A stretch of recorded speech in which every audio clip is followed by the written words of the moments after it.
আমাৰ Indian কনষ্টিটিউশ্যনখনৰ main source বুলি যদি আমি ক'বলৈ যাওঁ তেতিয়াহ'লে আমি ক'ব লাগিব government India act 1935। Hello' guys, পুনৰবাৰ আপোনালোক সকলোকে মোৰ ইউটিউব চেনেল দৰ্শনলৈ স্বাগতম জনালোঁ। আজি মই ইণ্ডিয়ান কনষ্টিটিউশ্যনৰ যিবিলাক বড়োত ফিচাৰ্ছ হয়, যিবিলাক নেকি আমাৰ ইণ্ডিয়ান কনষ্টিটিউশ্যনত ফিচাৰ্ছ আছে, সেই ফিচাৰ্ছবিলাক কোনবিখন কাণ্ট্ৰিৰ পৰা লোৱা হৈছে তাৰ ওপৰত ডিছকাছ কৰিম। বলক ভিডিঅ'টো পলম নকৰি আৰম্ভ কৰোঁ আৰু ভিডিঅ'টো শেষলৈকে চাই থাকিব। এইটো এটা বহুত ইম্পৰ্টেণ্ট ভিডিঅ' হয়। ভিডিঅ'টো যদি আপোনালোকে ভালদৰে চায় তেতিয়াহ'লে আপোনালোকৰ বিভিন্ন ধৰণৰ এক্সামবিলাকত আপোনালোকৰ কাৰণে সুবিধা হৈ যাব। আমাৰ ইণ্ডিয়ান কনষ্টিটিউশ্যনখনৰ মেইন সোৰ্স বুলি যদি আমি ক'বলৈ যাওঁ তেতিয়াহ'লে আমি ক'ব লাগিব government India act 1935। Government India act 1935ৰ পৰা লোৱা মেইন ফিচাৰ্ছবিলাক হৈছে emergency provisions, public service commission, federal scheme, office of governor.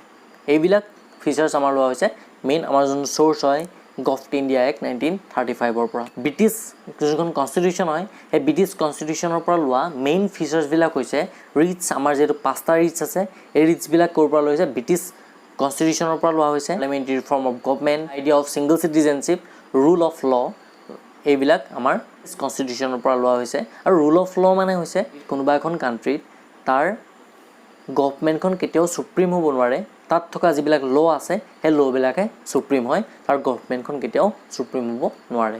আমাৰ কানাডাৰ পৰা কোনবিলাক ফিচাৰ্ছ লোৱা হৈছে? কানাডাৰ পৰা মেইনলি 3টা ফিচাৰ্ছ লোৱা হৈছে। এটা হৈছে যোনটো নেকি ফেডাৰেশ্যনছ উইথ এ ষ্ট্ৰং চেণ্টাৰ। তাৰপৰা 2 নম্বৰতে হ'ব আমাৰ distribution of power between centre and state, যাক নেকি ফেডাৰেলিজিম বুলি কোৱা হয়। আৰু 3 নম্বৰতে হ'ব ৰেচিডিউৰী পাৱাৰ। ৰেচিডিউৰী পাৱাৰ মানে হৈছে যেতিয়া নেকি আমাৰ 3টা লিষ্ট আছে, আমি জানো যে 3টা লিষ্ট আছে। লিষ্টকেইটা হৈছে ইউনিয়ন লিষ্ট, ষ্টেট লিষ্ট আৰু কনকাৰেণ্ট লিষ্ট। এই লিষ্টকেইটাৰ মেইন উদ্দেশ্য হৈছে ল' মেকিঙৰ কাৰণে এইকেইটা লিষ্ট থাকে। বিভিন্ন পাৰ্পছৰ ক্ষেত্ৰত সিহঁতবিলাকে ল' বনায়। কিন্তু যেতিয়া নেকি এই 3টা লিষ্টে যদি কোনোবা এটা ল' বনাব নোৱাৰে, তেতিয়া চেণ্টাৰৰ হাতত পাৱাৰ থাকিব ৰেচিডিউৰী পাৱাৰ। এই ৰেচিডিউৰী পাৱাৰৰ জৰিয়তে তেওঁলোকে কোনোবা এটা ল' মেকিং কৰিব পাৰিব। তাৰপিছত আহিব USA। আমাৰ USAৰ পৰা কোনবিলাক ফিচাৰ্ছ লোৱা? ফাণ্ডামেণ্টেল ৰাইটছ, আমাৰ judicial review, impeachment of the president, মানে প্ৰেচিডেণ্টক যিটো পদৰ পৰা অঁতৰোৱা পদ্ধতিটোক কি বুলি কোৱা হয়? ইম্পিচমেণ্ট বুলি কোৱা হয় এইটো। আৰু এটা হৈছে removal of supreme court and high court জাজেছ, preamble of Indian constitution, independence of judiciary. এইকেইটা ক'ৰ পৰা লোৱা হৈছে? আমাৰ USA কনষ্টিটিউশ্যনৰ পৰা এইকেইটা লোৱা হৈছে। আয়াৰলেণ্ডৰ পৰা মেইনলি 3টা ফিচাৰ্ছ লোৱা হৈছে। Nomination of a member in Rajya Sabha by president.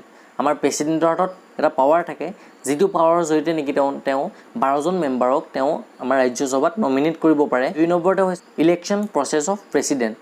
তাৰপৰা 3 নম্বৰত হৈছে directive principle of state policy. এইটো বহুত ইম্পৰ্টেণ্ট হয়। ৰাছিয়াৰ পৰা মেইনলি 2টা ফিচাৰ্ছ লোৱা হৈছে। এটা হৈছে ফাণ্ডামেণ্টেল ডিউটিছ আৰু এটা হৈছে 5 year প্লেন। 5 year প্লেনটো বৰ্তমান সময়ত আমাৰ নীতি আয়োগ বুলি জনা যায়। অষ্ট্ৰেলিয়াৰ পৰা মেইনলি 4টা ফিচাৰ্ছ লোৱা হৈছে। 1 নম্বৰতে হৈছে লেংগুৱেজ অফ প্ৰিএম্বুল, প্ৰিএম্বুলটোৰ লেংগুৱেজটো, ট্ৰেড এণ্ড কমাৰ্চ। 3 নম্বৰত হ'ব joint sitting of 2 house, Rajya Sabha and Lok Sabha. আৰু 4 নম্বৰতে হ'ব থাৰ্ড লিষ্ট, যোনটো নেকি আমাৰ 3টা লিষ্ট আছিলে, সেই 3টা লিষ্টৰ 3 নম্বৰ লিষ্টটো, যাক নেকি কনকাৰেণ্ট লিষ্ট বুলি কোৱা হয়। এইকেইটা লোৱা হৈছে অষ্ট্ৰেলিয়াৰ পৰা। তাৰ পৰা আহিব জাপানৰ পৰা। জাপানৰ পৰা মেইনলি এটাই লোৱা হৈছে, যোনটো নেকি আৰ্টিকল নম্বৰ 21ত পোৱা যায়, concept of procedure established by law'. এইটো ক'ৰ পৰা লোৱা হৈছে? আমাৰ জাপানৰ পৰা। জাৰ্মানীৰ পৰা মনত ৰাখিব এটা ইজি টিক্স আছে যে জাৰ্মানীত হিটলাৰে শাসন কৰিছিলে। হিটলাৰে কি কৰিছিলে? তাত যিটো ছাছপেঞ্চ কৰি দিছিলে, তাৰ যিবিলাক ফাণ্ডামেণ্টেল ৰাইটছ হয়, ফাণ্ডামেণ্টেল ৰাইটছবিলাক ছাছপেঞ্চ কৰি দিছিলে। জাৰ্মানীৰ পৰা লোৱা ফিচাৰ্ছটো হৈছে যে suspension of fundamental rights during emergency. ফ্ৰান্সৰ পৰা মেইনলি 4টা লোৱা হৈছে, concept of republic, equality, fraternity and liberty.